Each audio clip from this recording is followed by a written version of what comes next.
আছো? আশা করি খুব ভালো আছো, সুস্থ আছো, সাবধানে আছো। এখন অনেক রাত হয়ে গেছে, সবে মেয়েকে অনেক রাত বলতে ডিনার টাইম হয়ে গেছে আর মেয়েকে খাইয়ে উঠলাম।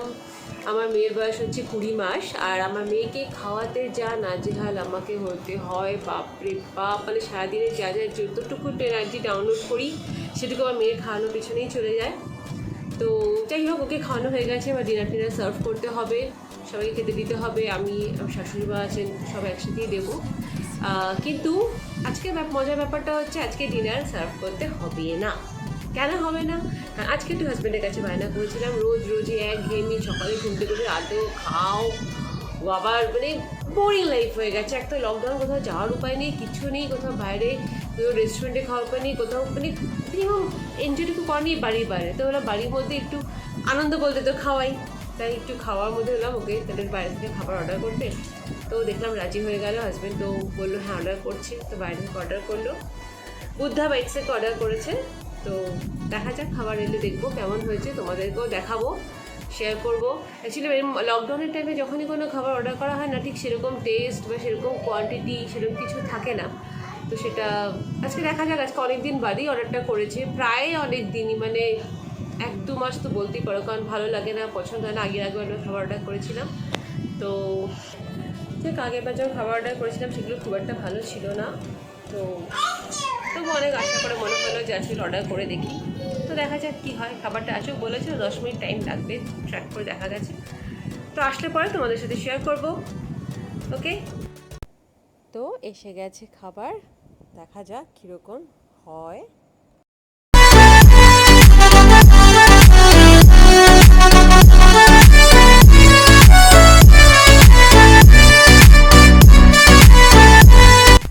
প্যাকেটে তো কোনো রেস্টুরেন্টের নামই নেই, এটা তো নর্মাল প্যাকেট, কন্টেনারের কোনো নাম নেই।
হয়ে গেছে আমাদের ডিনার আজকে। দেখলে তোমরা কেমন ছিল, টেস্ট ওয়াইজ খাবার ভালো ছিল, খারাপ ছিল না, আমার তো ভালোই লেগেছে। আর কোয়ান্টিটি একটা কন্টেনারে যেরকম রাইস ছিল সেটা একজনের জন্য সাফিসিয়েন্ট, একদমই সাফিসিয়েন্ট। ওকে, আর আর যার ফিশ এবং চিকেনের কোয়ান্টিটি ছিল পার কন্টেনারে 4টে করেছিল। খাবার টেস্ট ওয়াইজ ফ্রেশ, খুব ভালো, সেটা নিয়ে কোনো ডাউট নেই, আমার পার্সোনালি খুবই ভালো লেগেছে। আর সব মিলে প্রাইস যা পড়েছে 1100 পড়েছে, তো প্রাইস ওয়াইজ ঠিক আছে, খারাপ হয়নি। আর এখন যা সিচুয়েশন, লকডাউনের মধ্যে এইরকম খাবার পাওয়া ইটস টু টাফ। এখন তো পাওয়া যাচ্ছে না। আগে আমরা কী করতাম জানতাম, একটা কন্টেনারে যা রাইস আসতো অন্তত দুজনে মিলে তো শেয়ার করা যেত, এখন সেটা করা যাচ্ছে না। তো এদের কোয়ান্টিটি সিস্টেম এখন হয়তো এরকমই হয়েছে। আগেও অনেক দিন আগেও যখন বলেছি যে রেস্টুরেন্ট থেকে অর্ডার দিয়েছিলাম, তখন খাবারের কোয়ান্টিটিটা যা ছিল মোটামুটি একজনেরও সাফিসিয়েন্ট ছিল না, মানে একজনের পক্ষেও খুব কম ছিল। তার জন্য আর অনলাইনে অর্ডার দেওয়ার প্রতি খুব ভক্তি উঠে গেছিলো, ইচ্ছা করছিল না। তাই অনেকদিন ইচ্ছা করলো আজকে আবার অনেকদিন বাদে অর্ডার করে খেয়ে বুদ্ধা বাইটস থেকে। ভালো লাগলো। তোমরাও যদি খেয়ে থাকো তোমরাও অবশ্যই জানাও তোমাদের কেমন লেগেছে, আর আমার কমেন্টস বক্সে জানাবে।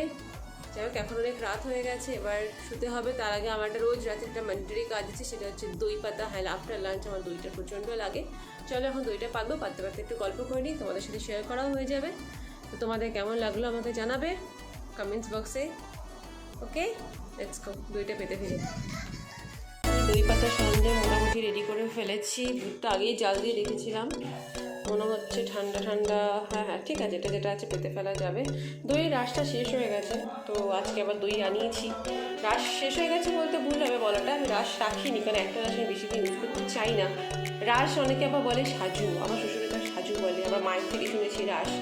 তো যাই হোক, সাজু হোক রাস হোক যাই হোক, তো সেটাকে রাখিনি আর, তার জন্য আজকে এটাকে দিয়ে দই বানাবো। ঠিক আছে, আমার এখন কী লাগবে কি নিয়ে নিই, চামচ না, ওকে চামচ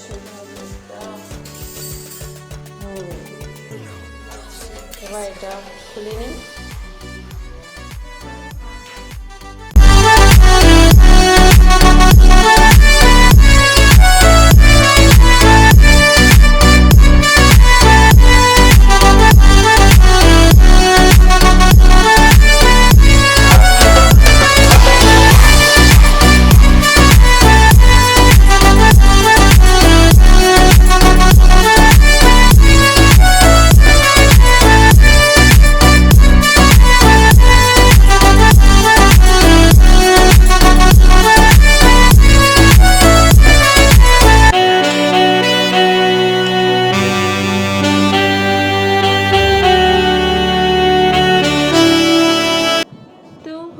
দই পাতা আজকের মতো সারাদিনের কাজ ইতি।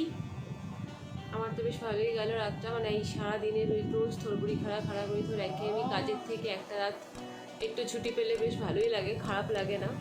তো এবার কী হয় বলতো, আজকে রাতের যে খাবারগুলো ছিল মোটামুটি সাধারণত ওই রুটে দিই, কালকে ডিনারটা চালিয়ে দেবো। কালকে ডিনারে তো হেবা হবে না, পারলে যদিও লাঞ্চটা মোটামুটি রান্নাটা একটু স্কিপ করা যায়, চেষ্টায় আছি যাকে পারলে ভালো।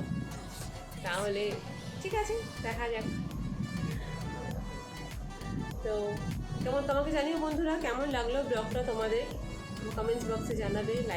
ভালো লাগলে অবশ্যই লাইক করবে, আর প্লিজ সাবস্ক্রাইব না করে থাকলে সাবস্ক্রাইব করো যদি অবশ্যই ভালো লেগে থাকে তো, আর পাশে বেল বাটনটা ক্লিক করে দিও। আজকের মতো টাটা, গুড নাইট, সবাই ভালো থেকো, সুস্থ থেকো। আজকে সকালে একবার দেখিয়ে দিলাম তোমাদেরকে দইটা ঠিক কতটা জমেছে, কেমন হয়েছে। দইটা কীরকমভাবে জমেছে, ঠিকঠাক ঠিক আছে। তবে এটাকে আমি ডিরেক্ট ফ্রিজে রেখে দেবো।